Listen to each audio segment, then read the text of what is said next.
Kejadian 2. Demikianlah diselesaikan langit dan bumi dan segala isinya. Ketika Allah pada hari ketujuh telah menyelesaikan pekerjaan yang dibuatnya itu, berhentilah ia pada hari ketujuh dari segala pekerjaan yang telah dibuatnya itu. Lalu Allah memberkati hari ketujuh itu dan menguduskannya. Karena pada hari itulah ia berhenti dari segala pekerjaan penciptaan yang telah dibuatnya itu. Demikianlah riwayat langit dan bumi pada waktu diciptakan. Ketika Tuhan Allah menjadikan bumi dan langit, belum ada semak apapun di bumi, belum timbul tumbuh-tumbuhan apapun di padang. Sebab Tuhan Allah belum menurunkan hujan ke bumi, dan belum ada orang untuk mengusahakan tanah itu. Tetapi ada kabut naik ke atas dari bumi dan membasahi seluruh permukaan bumi itu. Ketika itulah Tuhan Allah membentuk manusia itu dari debu tanah dan menghembuskan nafas hidup ke dalam hidungnya. Demikianlah manusia itu menjadi makhluk yang hidup. Manusia dan Taman Eden. Selanjutnya Tuhan Allah membuat taman di Eden, di sebelah timur. Disitulah ditempatkannya manusia yang dibentuknya itu. Lalu Tuhan Allah menumbuhkan berbagai-bagai pohon dari bumi yang menarik dan yang baik untuk dimakan buahnya. Dan pohon kehidupan di tengah-tengah taman itu, serta pohon pengetahuan tentang yang baik dan yang jahat.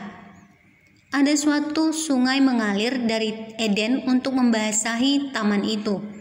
Dan dari situ sungai itu terbagi menjadi 4 cabang. Yang pertama namanya Pison, yakni yang mengalir mengelilingi seluruh tanah Hawila. Tempat emas ada, dan emas dari negeri itu baik. Di sana ada damar bedolah dan batu krisopras. Nama sungai yang kedua ialah Gihon, yakni yang mengalir mengelilingi seluruh tanah Kus. Nama sungai yang ketiga ialah Tigris, yakni yang mengalir di sebelah timur Asyur. Dan sungai yang keempat ialah Efrat. Tuhan Allah mengambil manusia itu dan menempatkannya dalam Taman Eden untuk mengusahakan dan memelihara taman itu. Lalu Tuhan Allah memberi perintah ini kepada manusia. Semua pohon dalam taman ini boleh kau makan buahnya dengan bebas. Tetapi pohon pengetahuan tentang yang baik dan yang jahat itu janganlah kau makan buahnya. Sebab pada hari engkau memakannya, pastilah engkau mati.